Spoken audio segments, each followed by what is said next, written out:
we are getting into the complicated animals. We are finally getting into animals that have a backbone. These animals are the more advanced. These are the more, when you think of animals, these are the ones you usually think about. We've come a long way. We started here with the phylum Porifera. We're all the way down here to what is the Chordata. So chordates are the more advanced group. We're going to start with what are called lesser chordates. Lesser chordates are not the amphibians, reptiles, aves, mammals, okay? Those we're going to look at individually. Amphibians, reptiles, aves, mammals, these are the fun ones. So we're going to group the lesser chordates together. So we're going to do a unit on lesser chordates, and then we're going to do amphibians, then reptiles, aves, and mammals. Amphibians, we will do a dissection on frogs. We've got a ton of frogs. So we will dissect frogs. Reptiles, I'll have to check. I don't know if we've got any reptiles. Birds, I don't think we've got any birds. But mammals, we will dissect a mink with you guys. So you guys get a mink. College biology gets a pig, and anatomy gets a cat. So that's kind of how that works. But you guys get a mink, college biology gets a pig, and anatomy gets a cat. But you will definitely get a frog, and for this one, you will get a shark and maybe a perch. I have to see how many perch are left. Maybe a perch, which is a type of fish. So just a little bit about classification, just to kind of review, okay? So we've talked about classification, domain, kingdom, phylum, class, order, family, genus, species. This was at the very beginning of the semester. What we didn't get into too much was the sub and super stuff, okay? We didn't get too much into this because most of the time scientists don't argue this too much. But there's these things called subphylums and superclass, and the reason we're mentioning it now is because I'm sure you've heard of, oh, that's a vertebrate. That animal's got a vertebrae. Okay, well, vertebrate is a subphylum. That's why we're talking about it now. The phylum that we are in is called a chordate. All right, so we're in the phylum Chordata, subphylum Vertebrata. Subphylum Vertebrata, phylum Chordata. Okay, so that's why I'm bringing up the classification again, because it gets a little sketchy, even though we talked about it before. We're in phylum Chordata, subphylum Vertebrata. Now classes, that's when it gets a little more fun, because it's class Mammalia, class Amphibia, class Aves, that's where the classes come in, okay? Okay, so subspecies, now this one's got a little bit of question marks behind it, because the subspecies, lots of scientists are like, okay, subspecies doesn't count, subspecies are weird, but subspecies doesn't count, because it's still a species. So, this is what we're going with. Superclass Agnatha and superclass Gnathostoma. So if we go back here, here's your superclass. Okay, superclass is class, so it's above that. So it's kind of like that fuzzy area again. Okay? So we have subclass, superclass, and here's our superclass and subphylum. So again, kind of that fuzzy area. So, domain Eukarya, kingdom Animalia, phylum Chordata, subphylum Vertebrata. Gosh, you should be listening. And then you're not even in this class. Shush. If I'm talking, I'm come back to you. You're not even in here. Exactly, that's what I thought. Exactly. Landon, you're not even in this class. Shush. Superclass Agnatha, superclass Gnathostoma. So, we'll be talking about the jawless fish, Gnathostoma, which is the fish with the jaws, cartilaginous fish, and bony fish. So, the jawless fish are the hagfish and the lampreys, and the Gnathostoma are the fish that have jaws. So this is the Chordates, which is the sharks and the like the rays and the what's the other rays? not the rays.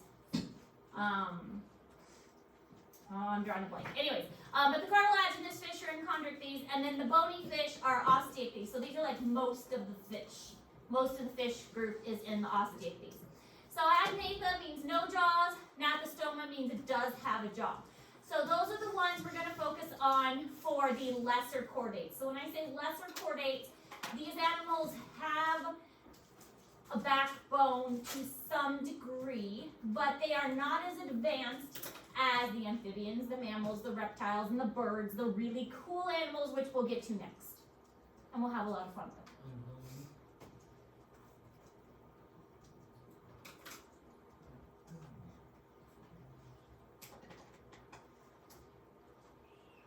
All right, so then we have the general characteristics of chordates. For your next test, this will be a question on your next test. There are 5 characteristics of chordates. Chordates must have what's called a notochord. They must have pharyngeal slits, a dorsal hollow nerve tube, and a postanal tail. So these traits are traits that they have at some point in their lifetime. Now, obviously, we don't have pharyngeal slits. I mean, we're chordates. We don't have pharyngeal slits anymore. We had them during development.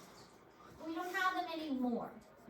Now, we have a dorsal hollow nerve tube. Basically, so it's a tube that our spine travels through. So it's a little more complicated than that. It's a tube that our spine travels through. And we used to have a tail during development, but our tail goes away after development. So all of these are traits that we used to have, but a lot of them disappear during development.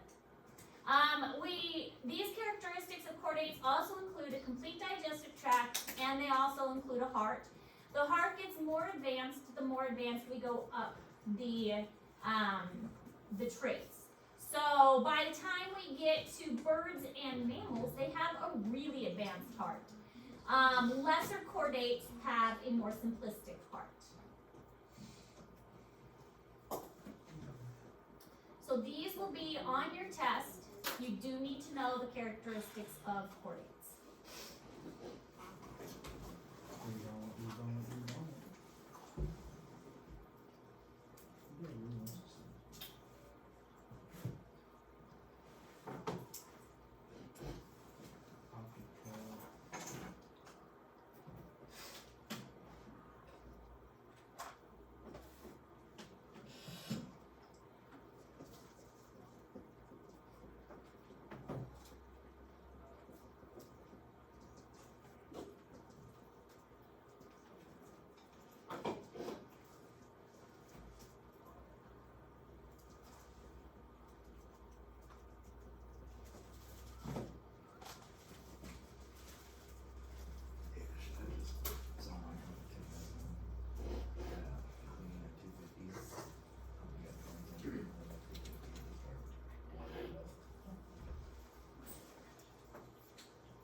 So here are what they are in a little more detail.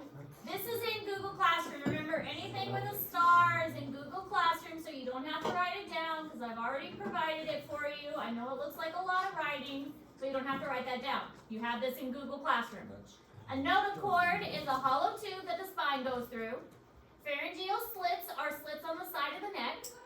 And dorsal hollow nerve tube, or nerve cord, is the cord that goes through the notochord. And the postanal tail is the tail that is present in some species but absent in others. So obviously the humans and the greater apes have lost this tail, but many other species have this tail. So again, all of that is in Google Classroom. All right, so here is what it looks like in a developing organism. So we have the pharyngeal slits, we have the dorsal hollow nerve tube, the notochord, and then we have that postanal tail. Now, when we look at the division, remember we call this a phylogenetic tree. With our phylogenetic tree, here are some of our lesser chordates up here. Agnatha, Anapostoma. Here is the chondrichthyes and the osteichthyes. This is what we're going to be learning about. Bony fish and cartilaginous fish. But what I want to point out is look what happens down here.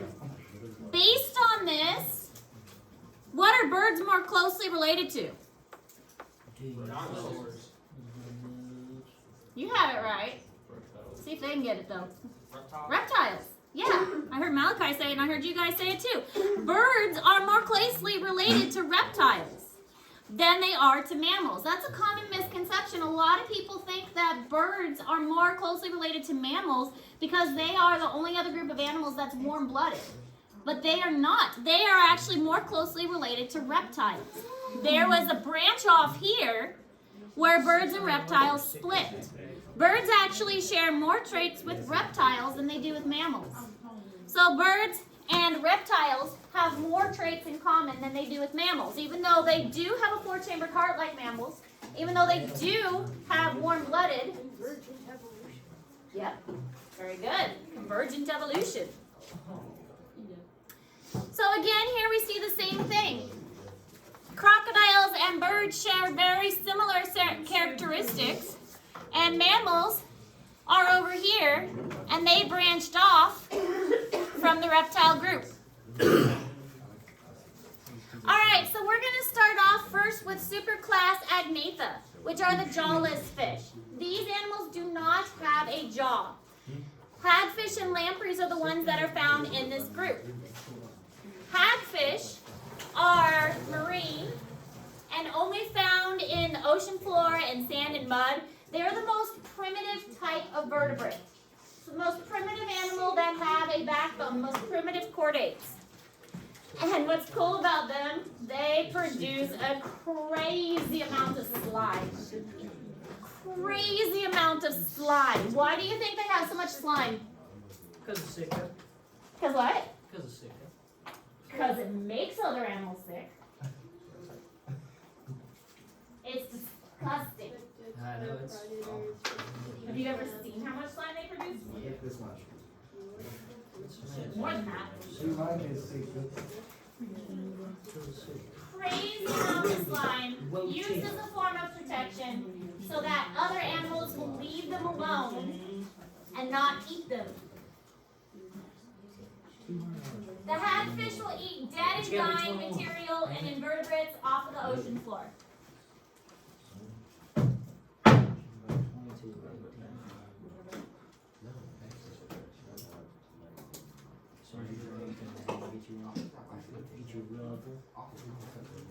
Yes.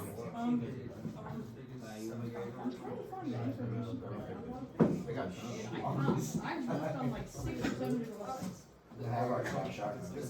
Foul. I cannot find food that makes the third round. I have already. Bird. Or no, the fact. It's the high deposits and I can't find it. I've looked, literally, you see my search history. Like 6 different books. Deposits of iron. 238.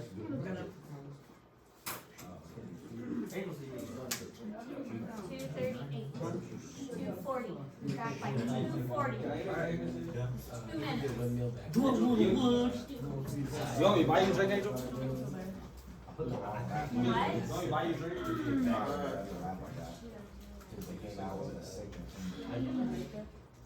They're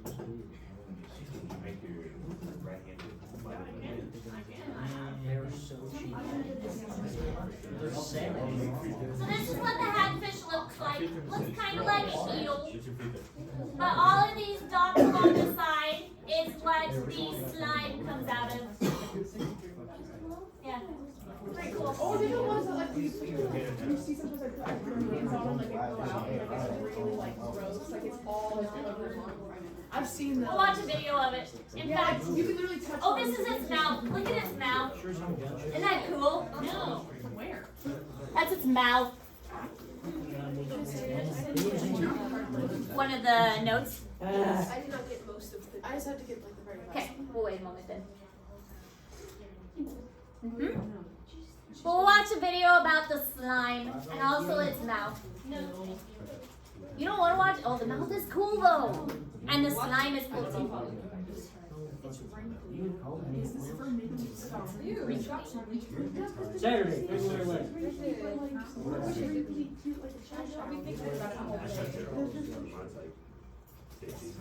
Born in California, Vietnam, Charles. Mine's 100%. California. Right hot. Close to 100%. Why do you think what's happening? It's right hot.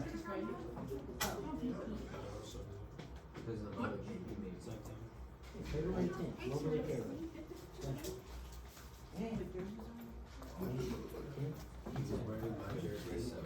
That's when you want to go. Jojo went to the bathroom. And I hit an upset stomach. Well, maybe he's really not feeling it. He walked in holding his stomach. Hopefully he doesn't puke. Yeah. At least he doesn't puke in my class. Why would you say that? Are you guys good with notes over there? What assignments we got today? We will get into assignment after notes. We're not doing notes. Of course not. We're gonna watch a video about the At the hagfish. bottom of the ocean dwells a bizarre-looking creature. A fish so ancient it has remained unchanged for 300 million years. This is the hagfish. Its velvet smooth skin lacks scales and slithers along the ocean floor. It has a skull, but no spine. Tiny holes run along the sides of its wriggling body. Some for breathing, and some for sliming. But its most bizarre feature is its mouth. Like something out of an alien movie.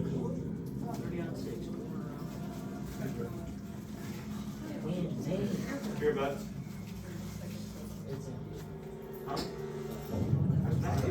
This jawless maw is made for mincing dead bodies.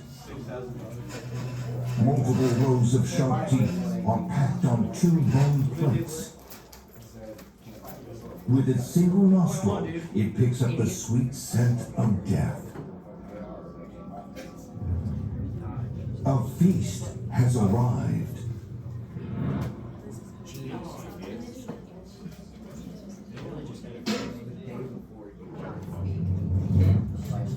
It has no fins, but its paddle-like tail makes light work of swimming. I'm gonna give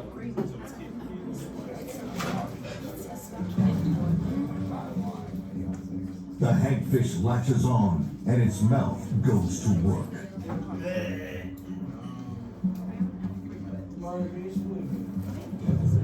Flesh is ripped from the carcass and shoved down its toothy throat. Soon, it's a frenzy of multiple mincing mouths. And to keep other hungry onlookers at bay, the hagfish excrete copious amounts of slime into the water. A shy shark snatches one, but ends up with a mouthful of snot instead.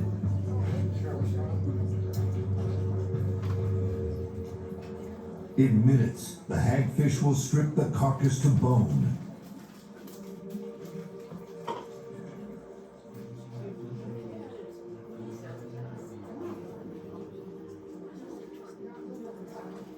It may be months before they find another meal like this.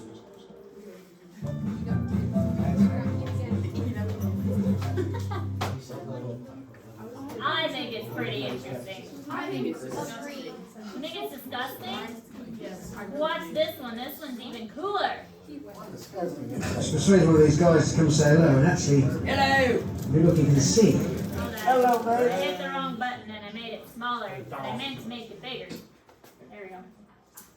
Well, on the side, these tiny white holes, they look a bit like mouth ulcers, actually.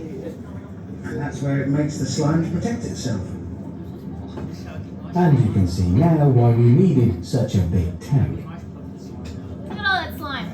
Apparently, just one of these fish can make enough slime to fill a bucket of water in seconds. So they produce a lot of this stuff, just to make sure they don't get eaten by something else. I mean, it would put me off, to be fair. I'm not hungry. This is a lot of slime now. Oh. Now this might look pretty disgusting, and to be fair, in fact, it is. But there's good reason why we're doing this, not just have a laugh at my expense, because it's about the slime, and it's about what the slime is actually capable of. It's probably time I got out there. Let's get me out of here. It's this is not at all pleasant. It's not nice. However, this stuff, disgusting as it is quite fascinating.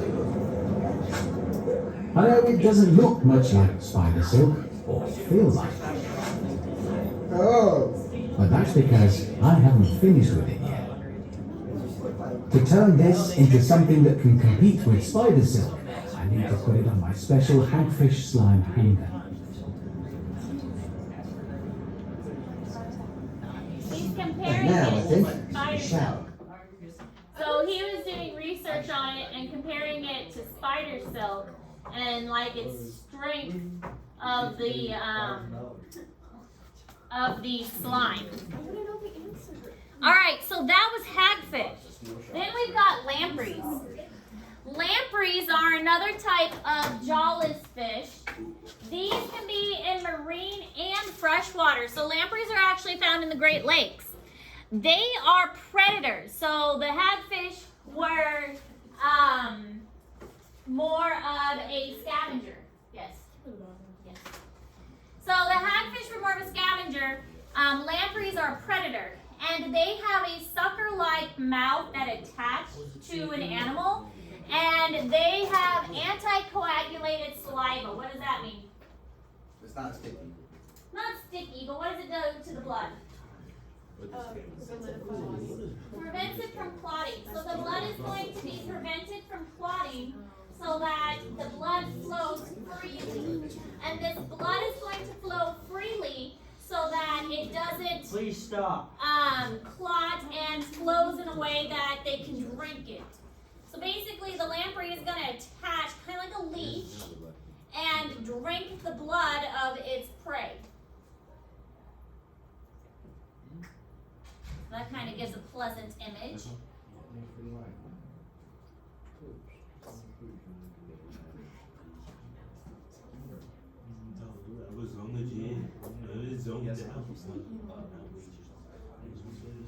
Yeah, that's what she did.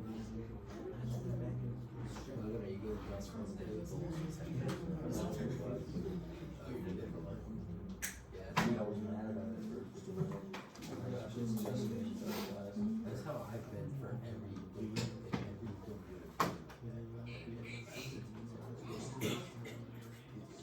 Hey, This one, like, I'm so glad they messed up. Like my public speech. She said that they're Hey, buddy. You shut up, boy. Oh, this is Shut good. up, boy. What? Come here, girl. What was her name? Hey, bud. Wait, man. English. Stacy English. Hey, bud. I don't remember. Did you take the last year? No. What? You don't listen to Rush this week? No, Okay, maybe. I think it was last year. Fall?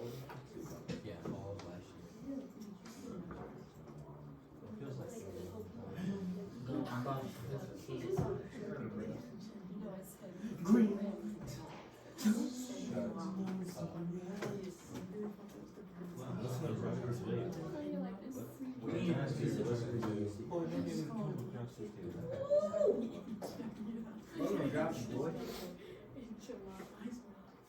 hear it called an enchilada a lot. Enchilada.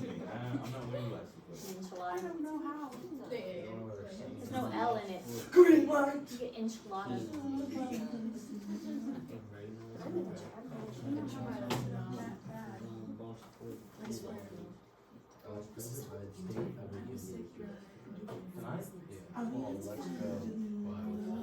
They're gonna stand up, clap about 200 times. That's what they're doing. What is it doing? He just says the whole crap. But you state like how the union is doing it. Well, we shut down a charter balloon. So balloon was already down stage. We shut down. So we shut the United States. We should do it to the United States. Right, shut the balloon. Okay, so were you done? Almost.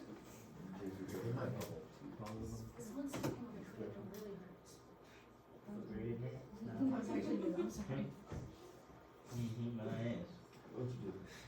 don't have sex, baby, for this.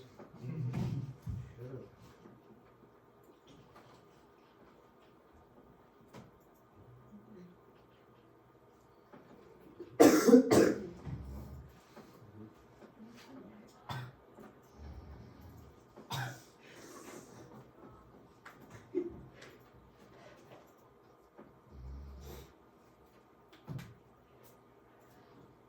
You mentioned when people fall asleep in my class, I have a tendency to squirt them with water. Like a cat. Put a spider on them. Put a spider on them. I have a tendency to squirt people with water. Oh, I've drawn on them before too. Haven does not feel good. What? Haven doesn't feel good, so I give it like that. Just saying. It's not too bad. I have to come to school when I don't feel good and I have to work. What do you mean by I that? tend to squirt people with water or draw on them. Just put it out there.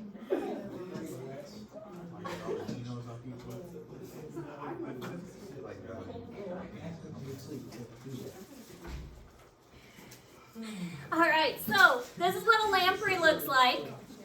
Their mouth looks kind of evil too. Many rows of teeth, predators of fish, anticoagulated saliva that keeps the blood flowing so that they can suck the blood without it stopping. They don't typically kill their prey because they don't want to harm it so much that they won't stop eating it. So they will continue to eat their prey so that they can come back and eat it again later. But they do leave like big open wounds on their prey a lot. Kind of hard not to do it. All right, so that's all the notes we're taking today.